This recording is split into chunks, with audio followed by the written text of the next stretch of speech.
कक्षा 10वीं के सभी बच्चों का देव क्लासेस स्पेशल स्टडी पोर्टल में हार्दिक स्वागत है। आज हम आपको बता रहे हैं रिफ्लेक्शन ऑफ लाइट। ये कक्षा 10वीं का अध्याय 2 है और 30% कोर्स के कम हो जाने के कारण हम आपको सिर्फ उन चीज़ों को बता रहे हैं जो आपके पेपरों की दृष्टि से अति महत्वपूर्ण है और हम आपको आसानी से और जल्दी से जल्दी तैयारी भी करवा सकते हैं। तो रिफ्लेक्शन ऑफ लाइट, इसका मतलब है अपवर्तन। प्रकाश का जो अपवर्तन होता है वो क्या होता है, सबसे पहले हम इसको देख लेते हैं। परावर्तन तो आपने इसके पहले देख लिया होगा, एक बार हम नज़र डाल लेते हैं उस पर भी। अगर वीडियो पसंद आए तो सभी लोग एक बार लाइक ज़रूर कर दीजिएगा।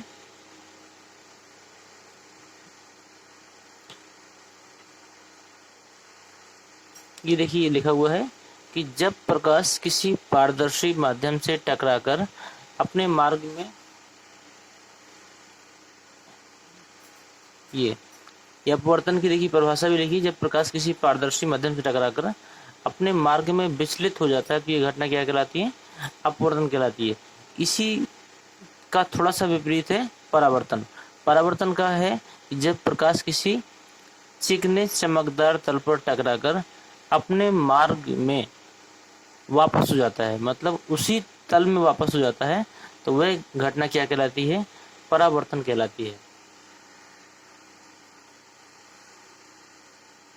ये देखिए, किसी सतह से टकराकर प्रकाश का अपने मार्ग में लौटना क्या कहलाता है, परावर्तन। तो आपको दोनों घटनाओं की जानकारी हो गई कि किसी सतह से टकराकर यदि प्रकाश अपने मार्ग में वापस होता है तो वह घटना परावर्तन कहलाती है। इसके विपरीत यदि प्रकाश किसी पारदर्शी माध्यम से टकराकर अपने माध्यम से विचलित हो जाता है तो ये क्रिया क्या कहलाती है, अपवर्तन कहलाती है। अब हम इन दोनों घटनाओं को एक चित्र के माध्यम से देखते हैं। देखिए, परावर्तन में क्या होगा। परावर्तन में आपने एक सतह मान ली, ये आपकी चमकदार तल है।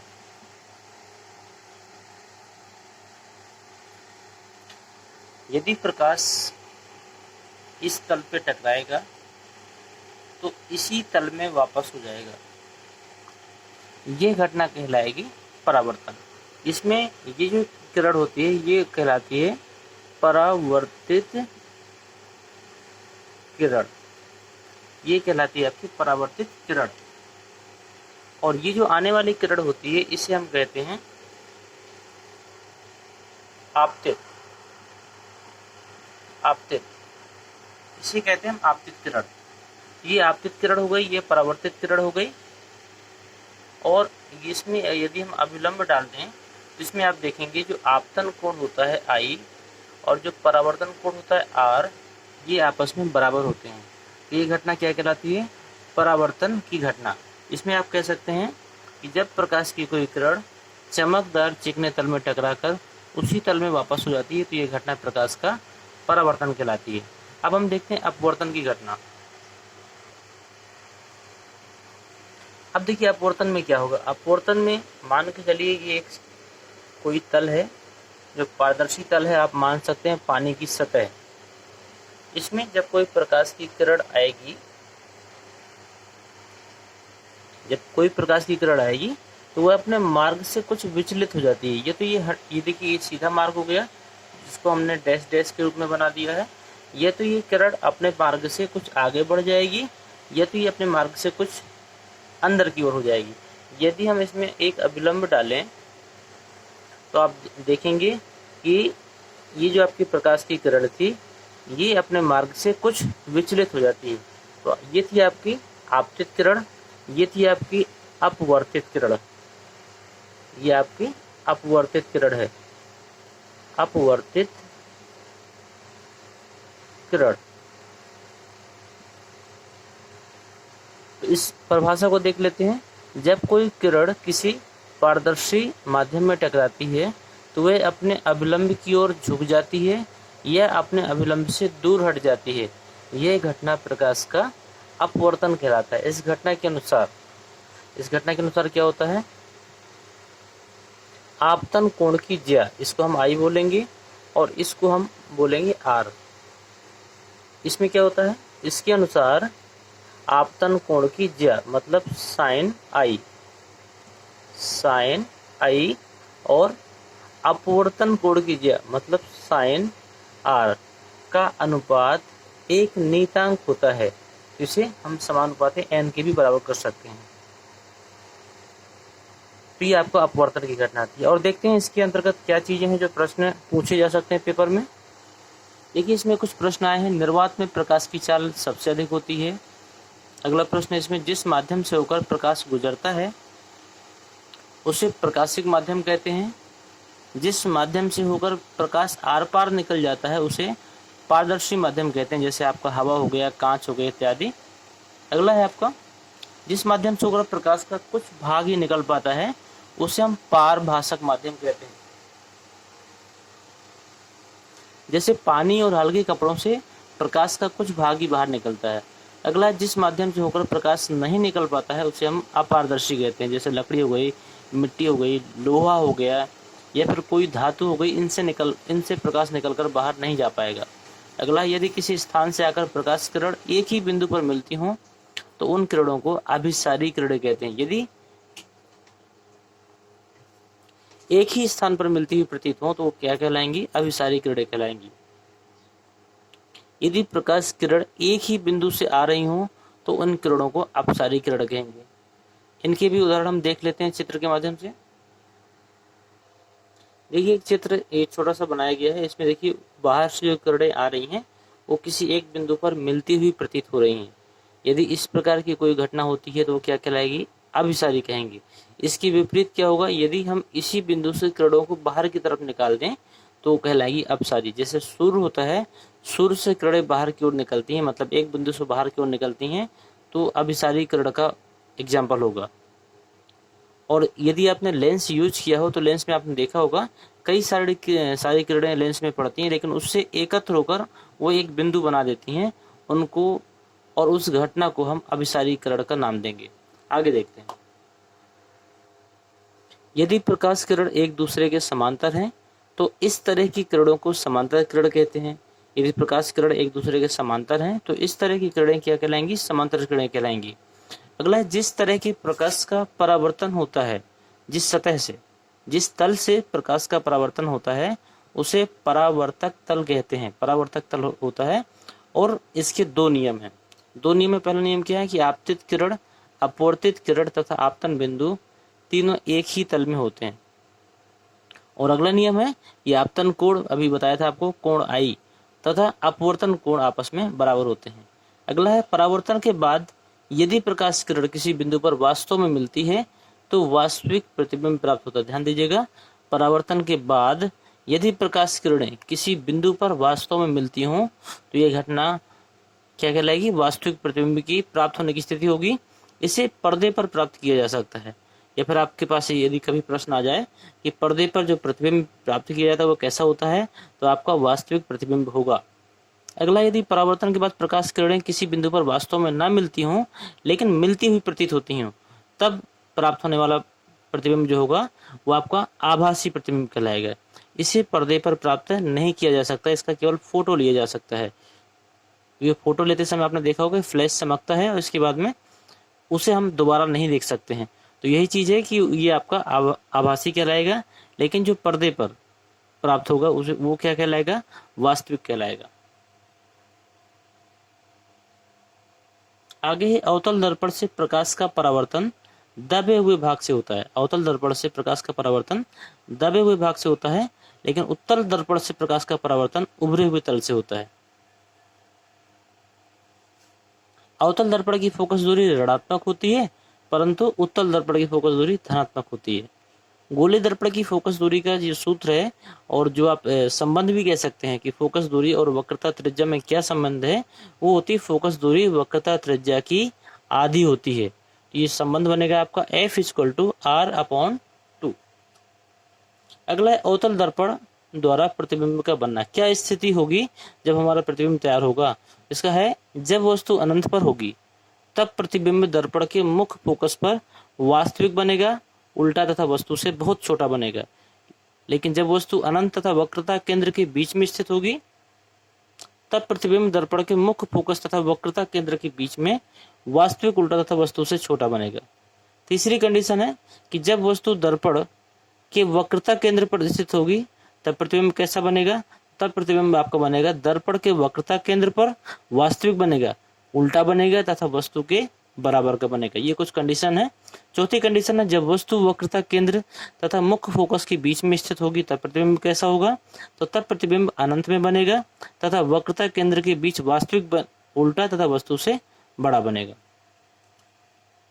इसके बाद में उत्तल दर्पण की जो कुछ कंडीशन है वह वस्तु के प्रत्येक स्थिति के उत्तल दर्पण द्वारा बना प्रतिबिंब आभासी होता है, सीधा होता है तथा वस्तु से छोटा होता है। अगला है वस्तु दर्पण के बाईं ओर की तथा मुख्य अक्ष से ऊपर की दूरी जो होती हैं, गोली दर्पण के जो बाईं ओर की और मुख्य अक्ष से ऊपर की जो दूरियां होती हैं वो हमेशा कैसे होती हैं?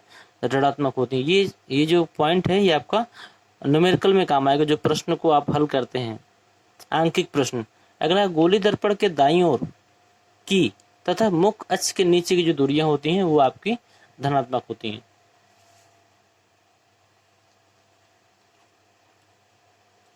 ये आपका एफ यू तथा वी में संबंध बताया गया है। A1/F equal to 1/V plus 1/U। अगला प्रश्न जो मोस्ट इंपोर्टेंट है आपका कि रेखीय आवर्धन किसे कहते हैं? रेखीय आवर्धन का है प्रतिबिंब की दर्पण से दूरी तथा वस्तु की दर्पण की दूरी के अनुपात को प्रतिबिंब का रेखीय आवर्धन कहते हैं। ये प्रश्न आपका कई बार आया भी है, इसको ध्यान दीजिएगा। प्रतिबिंब की दर्पण से दूरी मतलब V और वस्तु की दर्पण से दूरी मतलब U का जो अनुपात होगा उसे क्या कहते हैं? हम रेखीय आवर्धन कहते हैं। तो M इक्वल टू -V/U होता है, लेकिन हम इसको I/O के बराबर भी कर सकते हैं। I क्या है? प्रतिबिंब की लंबाई है और O क्या है? वस्तु की लंबाई है। आवर्धन का आपका कोई भी मात्रक नहीं होता है। अब ये प्रश्न आपके कई बार आ चुके हैं कि दाढ़ी बनाने वाले मतलब जो आप सैलून वाले आप कह सकते हैं, ये किस लेंस का प्रयोग करते हैं या किस दर्पण का प्रयोग करते हैं। या फिर आप ये समझ लीजिए कि आंख, कान, नाक, मुंह इत्यादि की जांच करने वाले जो डॉक्टर होते हैं वो किस दर्पण का प्रयोग करते हैं या फिर किस लेंस का प्रयोग करते हैं। या फिर आप ये कह सकते हैं टेबल लैंप और गाड़ियों की मुख्य लाइट में किस प्रकार का दर्पण उपयोग होता है। तो इन सब का एक ही उत्तर है, अवतल दर्पण। ये सभी लोग कैसे दर्पण का उपयोग करते हैं? अवतल दर्पण का। और अगला है जो सड़क पर लगे हुए लैंपों में, जो सड़क पर लैंप लगे होते हैं जिनमें रोशनी होती है। अगला है गाड़ी में ड्राइवर की सीट के बगल में जो दर्पण लगा होता है वो कैसा होता है? उत्तल दर्पण होता है। ये भी प्रश्न आपके आ चुके हैं। अगला पॉइंट है इसी में उन दो बिंदुओं को जिसमें किसी एक बिंदु की रखी वस्तु का प्रतिबिंब दूसरे बिंदु पर बने क्या कहलाता है? संयुग्मी फोकस कहलाता है। और संयुग्मी फोकस केवल उत्तल दर्पण में ही संभव है, यह अवतल दर्पण में नहीं होता। ध्यान दीजिएगा, ये प्रश्न आपका आ सकता है कि संयोगी फोकस कहाँ प्राप्त किया जा सकता है। ये उत्तर होगा इसका, संयोगी फोकस केवल उत्तल दर्पण में ही संभव होता है, अवतल में संभव नहीं होता। अपवर्तन के कुछ नियम बताए गए हैं। अपवर्तन के नियम के अनुसार क्या है? आपतित किरण, अपवर्तित किरण तथा आपतन बिंदु और खींचा गया अभिलंब तीनों एक ही तल पर होते हैं। ध्यान दीजिएगा कि अपवर्तन का पहला नियम और आपतन का पहला नियम ये दोनों के एक जैसे होते हैं, लेकिन अगला जो नियम है ये दोनों के चेंज होंगे। किन्हीं दो माध्यम के बीच अपवर्तन की घटना में एक रंग के लिए आपतन कोण की ज्या, तो आप इसको ऐसा बोल सकते हैं कि प्रकाश के अपवर्तन के नियम के अनुसार आपतन कोण की ज्या तथा अपवर्तन कोण की ज्या का अनुपात एक नियतांक होते हैं। यही स्नेल का नियम है। तो साइन आई समानुपाती साइन आर। या फिर आप ये कह सकते हैं, हमने अभी जो परिभाषा बताया कि आप प्रकाश के अपवर्तन की घटना के अनुसार आपतन कोण की ज्या और अपवर्तन कोण की ज्या का अनुपात एक नियतांक होते हैं। इस नियतांक को हमने n से व्यक्त किया और n को क्या कहते हैं? समानुपाती नियतांक, और इसी को हम अपवर्तनांक भी कहते हैं। यदि कोई पूछिए n क्या है तो ये अपवर्तनांक है। n का सूत्र क्या होता है? Sine i upon sine r. अगला देखिए, निर्वात के सापेक्ष किसी माध्यम का अपवर्तनांक, निर्वात के सापेक्ष किसी माध्यम का जो अपवर्तनांक होता है उसी को हम निरपेक्ष अपवर्तनांक कहते हैं। उसको क्या कहते हैं? निरपेक्ष अपवर्तनांक कहते हैं। और एक माध्यम के सापेक्ष दूसरे माध्यम का जो अपवर्तनांक होता है उसको 1n2 से व्यक्त करते हैं हम। 1n2 का मतलब होता है एक माध्यम के सापेक्ष दूसरे का अपवर्तनांक। अगला है जब प्रकाश किरण विरल माध्यम से सघन माध्यम में आती है। जब प्रकाश किरण विरल माध्यम से सघन माध्यम में आती है तो अभिलंब की ओर झुक जाती है। ध्यान दीजिएगा, जब विरल से सघन में आएगी तो अभिलंब की ओर झुक जाएगी, और जब सघन से विरल में आएगी तो अभिलंब से दूर हट जाती है। दोनों कंडीशन देखिएगा कि जब भी आप चित्र बनाएं तो विशेष रूप से ध्यान दें कि जब किरण विरल माध्यम से सघन माध्यम में आएगी तो अभिलंब की ओर झुकेगी, परंतु जब सघन माध्यम से विरल में जाएगी तो अभिलंब से दूर हट जाएगी। ये दोनों कंडीशन ध्यान दीजिएगा। अगर चित्र में गलती कर दी तो आपके यहाँ से नंबर भी कट सकते हैं। अगला प्रश्न इसी में, क्रांतिक कोण में अपवर्तित किरण समकोण के बराबर होती है, और क्रांतिक कोण तभी संभव है जब प्रकाश किरण सघन माध्यम से विरल माध्यम में जा रही हो। ध्यान दीजिएगा, क्रांतिक कोण तभी संभव है जब प्रकाश किरण सघन माध्यम से विरल माध्यम में जा रही हो। अगली घटना है पूर्ण आंतरिक परावर्तन। परावर्तन तो आपको मालूम है, लेकिन पूर्ण आंतरिक परावर्तन देखिए। पूर्ण आंतरिक परावर्तन में प्रकाश की किरण जिस माध्यम से आती है उसी माध्यम में वापस हो जाती है, मतलब इसका किसी भी प्रकार से अपवर्तन नहीं होता। पूर्ण आंतरिक परावर्तन में प्रकाश की जो किरण होती है जिस माध्यम से भी आएगी उसी माध्यम में पूरी की पूरी वापस हो जाती है। इस घटना को पूर्ण आंतरिक परावर्तन कहते हैं, और पूर्ण आंतरिक परावर्तन तभी संभव है जब आपतित किरण का मान क्रांतिक कोण से बड़ा हो तथा प्रकाश किरण सघन माध्यम से विरल माध्यम में जाए। प्रकाश किरण सघन माध्यम से विरल में जाएगी तभी उसका पूर्ण ट्रांसफर होगा। अगली है कांच की पड़ी दरार। कांच में यदि दरार पड़ गई हो तो यही आपका पूर्ण क्रांतिक परावर्तन के कारण चमकने की घटना होती है। ध्यान दीजिएगा, कांच की आपने जब दरार पड़ जाती है तो आप देखते हैं पूरा कांच नहीं चमक रहा है, लेकिन जहां पर दरार पड़ी है वो भाग आपका चमक रहा है। ये घटना क्या कहलाती है? पूर्ण क्रांतिक परावर्तन के कारण चमकने की घटना कहलाती है। जो हीरा होता है वो भी आपका पूर्ण आंतरिक परावर्तन का उदाहरण है। आपने मारीचका का नाम सुना होगा, ना सुना हो तो आपने मारीच का नाम सुना होगा। रामायण में एक राक्षस था जिसको हिरण के रूप में आया हुआ था, जिसको मारा गया था, और उस मारीचका का अर्थ ही है सिर्फ भ्रम, क्योंकि वहां पर भी वो भ्रम था और इस अध्याय में भी एक मारीचका है। तो ये रेगिस्तान की मारीचका तथा ठंडे प्रदेशों की मारीचका पूर्ण आंतरिक परावर्तन के कारण संभव है। इसका मतलब ये है कि मारीचका का मतलब है पूर्ण भ्रम। आपने देखा होगा कभी कभी आप रेगिस्तान में यदि जा रहे हैं तो आपको ऐसा महसूस होगा कि कुछ दूर बाद पानी का एक स्रोत दिखाई दे रहा है, लेकिन वहां तक पहुंचने के बाद में आपको लगेगा यहाँ कोई पानी नहीं है, फिर वही स्रोत आपको कुछ दूर आगे दिखाई देगा। इसी प्रकार यदि आप किसी तालाब के किनारे खड़े होते हैं तो आपको लगेगा आपका ही एक चित्र तालाब के अंदर भी है। इस तरह की जो घटनाएं होती हैं आपकी पूर्ण आंतरिक परावर्तन के कारण होती हैं, और इसको मारीचका भी कहते हैं। अपवर्तनांक तथा क्रांतिक कोण में संबंध क्या होता है? अपवर्तनांक तो आपको पता होगा, n से व्यक्त करते हैं, और 1n2 का मतलब होता है एक माध्यम के सापेक्ष दूसरे का अपवर्तनांक। इसका सूत्र होता है 1/sin c।